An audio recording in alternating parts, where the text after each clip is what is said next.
알뜰맨, 호텔 신라가 2월간 목표주가 하향 리포트가 되고 나왔는데 근래 리오프닝 이슈가 뜨겁잖아. 호텔 신라 괜찮을까? 대한민국 국민 모두가 승리하는 그날까지. 안녕하십니까, 알뜰맨입니다. 근래부터 방역수칙이 점차적으로 완화되고 있고 코로나 확진자 수도 점차적으로 감소되고 있으며 중증 환자 수도 방역당국이 관리할 수 있는 수준으로 돌아가고 있는 상황이기 때문에 빠른 리오프닝이 가능할 것이다. 그리고 세계 최초로 대한민국이 엔데믹으로 가는 국가가 될 것이다 라는 관심이 모아지고 있습니다. 이러한 상황에서 호텔 신라를 한번 보는 것이 어떨까 라는 생각이 들었는데, 오늘 호텔 신라에 대한 긍정적인 리포트가 나왔기 때문에 이 부분에 대해서 이야기를 드리고 제 개인적인 견해에 대해서도 말씀을 드리도록 하겠습니다. 먼저 호텔 신라 같은 경우에는 크게 TR 부분과 호텔 레저 부분으로 나뉩니다. TR 같은 경우에는 국가로부터 관련 사업권을 취득하여서 외국 방문객 및 내국인 해외 출국자를 대상으로 외국의 유명 브랜드 상품 및 토산품을 면세로 판매하는 사업이다 라고 보시면 되겠고요. 호텔 및 레저 같은 경우에는 호텔에 대한 부분도 있고 연애를 즐긴다라던가 컨퍼런스를 진행한다라던가 혹은 레포츠와 같은 부분들이 포함된 부분인데, TR 부분이 제일 많은 비중을 차지를 하고 있었고 호텔과 레저 부분이 13% 정도다 라고 보시면 될 것 같습니다. 2022년도 4월 11일 유진투자증권의 리포트에 대해서 말씀을 드리겠습니다. 2022년도 매출은 전년도 대비해서 20.4% 성장이 될 것이고 영업이익은 전년도 대비해서 42.9% 성장이 될 것이다 라고 전망을 하고 있습니다. 그 이유 크게 세 가지로 나뉘는데요. 첫 번째로 입국자 격리 조치 해제로 내국인 해외여행 수요가 높아지면서 출국자 면세점 그리고 온라인 면세점의 실적이 좋아질 것이다 라고 합니다. 그리고 그동안 오지 못했던 해외 개별 관광객들의 시내 면세점 그리고 입국장 면세점 쇼핑도 기대를 할 수가 있고, 그 다음 세 번째로 중소형 따이공들의 출입국이 자유로워지면서 대형 따이공의 의존도가 낮아지고 시내 면세점의 수익성이 호전이 될 것이다 라고 이야기를 하고 있습니다. 지금까지 코로나 여파로 투숙객은 물론 수익성을 담당하는 비즈니스 컨퍼런스 그리고 연회 등을 열지 못했습니다. 해외여행이 시작이 되면 호텔 산업은 하향이라는 의견도 분명히 있지만 해외여행이 규제, 위생, 공포의 범주 내에서 탈피하기까지는 시간이 소요가 됩니다. 그 전까지는 국내 트래픽이 폭발적으로 늘어날 것이며 잠재 외출 수요도 누릴 수 있을 것이다 라고 전망을 하고 있습니다. 그리고 2022년도 3월 21일 입국자 격리 조치 해제를 시작으로 4월 1일부터 해외 접종 완료자 격리 면제를 하고 사회적 거리두기 같은 규제를 완화했습니다.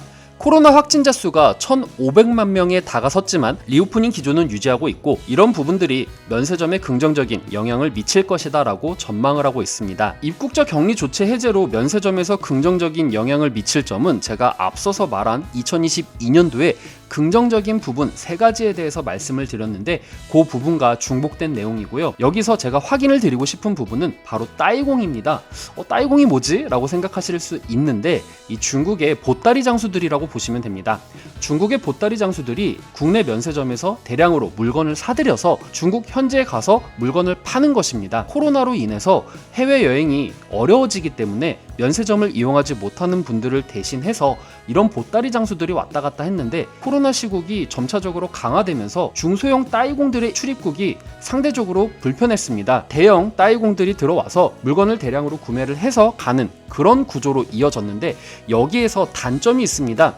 대형 따이공들은 물건을 대량으로 사는 대신에 물건을 더 낮은 가격에 사고 그리고 수수료도 그만큼 높습니다. 물건은 많이 팔지만 실속은 많이 없었다 라는 평가가 분명히 있었는데 중소형 따이공들의 출입국이 높아지게 된다라고 하면은 이분들은 물건을 거의 제값에 사는 부분들이 많을 것이고 판매를 하는 만큼 수익성이 더 높아질 수 있기 때문에 대형 따이공들보다는 중소형 따이공들이 많이 들어오는 것이 그나마 낫다라는 전망들이 나오고 있습니다. 자, 그 다음 화장품에 대한 이슈가 있는데요. 먼저 해외 화장품의 주요 시장인 중국 화장품 산업의 전망은 긍정적이라고 합니다. 첫 번째로 럭셔리 화장품 시장의 침투율은 중국 시장 침투율이 26% 수준이고 글로벌 평균이 40%인데 이 글로벌 평균에 미치지 못하는 수준입니다. 중국 화장품 시장 규모는 21년도 96조 원으로서 전년도 대비해서 4%의 성장을 보였는데 이런 부분들이 점차적으로 증가할 것이다 라고 이야기를 하고 있습니다. 그 다음 1인당 화장품 소비액에 대해서는 성장의 여력이 있다라고 이야기를 하고 있는데요. 중국의 1인당 화장품 소비액은 49.5달러로 영국이 253달러, 미국이 283달러, 일본이 308달러, 이 수준에 비하면은 미비한 수준이라고 합니다. 중국의 1인당 화장품 소비액은 선진국 평균까지 성장할 수 있기 때문에 성장의 여력이 많이 남아있고 이 여파가 신라호텔 면세점에도 고스란히 전파가 될 것이다 라고 전망을 하고 있는데요. 그리고 더 추가적인 부분으로 현재 명품 브랜드들이 한국 면세점에서 그동안 따이공들이 와가지고 중국으로 많이 판매를 하는데 굳이 한국에서 장사할 필요가 있느냐? 우리가 뭐 수수료만 내고 우린 철회하겠다 라고 해서 화장품뿐만 아니라 명품 브랜드들도 철수를 했죠. 하지만 이 부분들이 실적에 미치는 영향은 미비하다라고 합니다. 그래도 해외여행 증가로 면세 산업이 턴 어라운드를 하게 된다라고 하면은 면세 공급 물량을 되돌릴 가능성도 있다라는 전망이 나오고 있습니다. 실적에 대한 전망을 보면은요, 2022년도 대비해서 23년 매출액은 15% 성장할 여력이 있고 영업이익은 38% 성장할 여력이 있었습니다. 자, 그다음 분기별 영업이익을 보면은요, 1분기에서 2분기 갈 때 영업이익이 81% 성장이 되고요, 2분기에서 3분기는 11%, 3분기에서 4분기에는 6% 성장하는 모습을 보여주었습니다. 여름 성수기에 맞춰서 실적이 대폭 증가할 것 같다라는 전망이라고 생각을 합니다. 금일 12시 54분을 기준으로 해서 현재 가격은 82,300원입니다. 2월달 4분기 실적이 발표가 되고 나서 대다수의 리포트들이 목표 주가 하향 리포트를 내놨습니다. 오늘 리포트 같은 경우에는 신규로 나왔기 때문에 이런 부분들과 약간의 괴리감은 있으나 하지만 이 부분들을 평균적으로 계산을 하면은 목표 주가 수정률은 마이너스 11%가 되고요. 그리고 현재 가격 대비해서 목표 주가는 24% 성장할 여력이 있다라는 거 확인할 수가 있었습니다. 참고로 오늘 나온 리포트로 기준으로 했었을 때는 46%의 성장률이 보여진다라고 이야기를 드리고 싶네요. 자, 그래서 적정 주가를 구하면은요, 지배주주 당기순이익 곱하기 PER을 하니까 목표 시가총액은 3조 3,222억 원 정도가 나오는데 현재는 3조 2,340억 원이 나와서 현재 시가총액과 목표 시가총액의 괴리감이 거의 없다라고 보시면 되겠고, 발행주수를 나누면 적정 주가는 84,648원이 나옵니다. 현재는 82,300원이기 때문에 역시 괴리감이 거의 없다라고 보시면 될 것 같습니다. 참고로 호텔신라의 PER은 올해 같은 경우에는 42.43이고 내년은 24.19, 그리고 내후년은 15.54로 점차적으로 줄어드는 모습을 볼 수가 있고, 더 나아가서 작년도 대비해서 올해 현저하게 PER이 줄어드는 모습을 확인할 수가 있었습니다.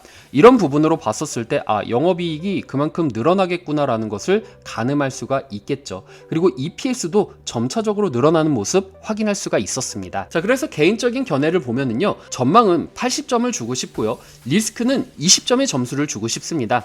그래서 총괄적으로 저는 70점의 점수를 주고 싶은데요, 리오프닝에 따른 수혜주다라고 이야기를 드리고 싶네요. 긍정적으로 볼 수 있는 부분은요, 첫 번째로 엔데믹 수혜주로 볼 수 있는 리오프닝의 근본 주식이다라고 이야기를 드리고 싶습니다. 사람들이 리오프닝이 되었을 때 수요가 폭발할 수 있다라는 부분에서는 어떤 부분이 폭발할 수 있을까요? 그렇죠. 그동안 사용했던 온라인에 대한 부분에 대해서 지출을 더하는 것이 아니라 여행에 대한 부분, 그 여행에서는 면세에 대한 부분도 있을 것입니다. 그래서 이런 부분들이 리오프닝이 되었을 때 상승할 수 있는 근본 주식이다 라고 이야기를 드리고 싶고요. 중소형 따이공들이 자유로워짐에 따라서 대형 따이공들 대비해서 수수료가 낮게 측정이 될 수 있기 때문에 더 유리한 판매를 할 수가 있다. 그리고 영업이익을 챙기는데 굉장히 유리한 구조가 될 것이다 라고 이야기를 드리고 싶고요. 그 다음 외국인 수요가 증가할 때 유명 브랜드의 재입점이 가능성이 있습니다. 지금 나갔던 화장품이라던가 가방 등의 유명 브랜드가 다시 재입점할 수 있는 부분이 있다라는 거죠. 1분기부터 여름 성수기까지 높은 영업이익을 기대할 수 있습니다. 실질적으로 분기별 영업이익을 보면은 1분기에서 2분기로 갈 때 81% 성장하는 모습을 볼 수가 있었습니다. 물론 3분기, 4분기도 꾸준히 성장하는 모습을 볼 수 있기 때문에 성수기 때 정말 긍정적으로 볼 수 있는 주식이다 라고 이야기를 드리고 싶네요. 또한 리오프닝주 같은 경우에는 인플레이션의 영향을 받지 않습니다. 곡물 가격이 오르고 유가가 오른다고 해가지고 호텔에서 빵을 만드는데, 케이크를 만드는데 곡물 가격이 올랐기 때문에 판매를 높게 합니다. 그런다고 사람들이 호텔 안 갈까요? 그죠? 그리고 항공유가 올라가서 항공료가 같이 올라가게 되었다고 해서 해외여행을 가지 않을까요? 저는 그렇지 않다라고 생각을 합니다. 그만큼 억눌려왔던 수요가 폭발할 수 있다라는 부분에서는 이런 리오프닝은 인플레이션의 영향을 받지 않다라고 이야기를 드리고 싶네요. 그리고 리스크도 분명히 있습니다. 본격적인 해외여행이 수요가 높아지게 된다라고 하면은 사람들이 나가면서 면세에 대한 부분은 증가할 수 있겠지만 호텔에 대한 부분은 하락할 수 있을 것이다 라는 전망이 있습니다.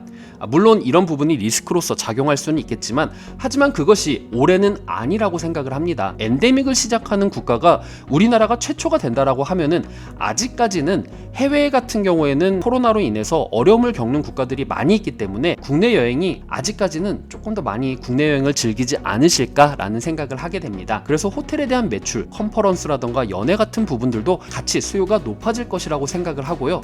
참고로 저는 지금 부업으로 사회자 일을 하고 있는데요.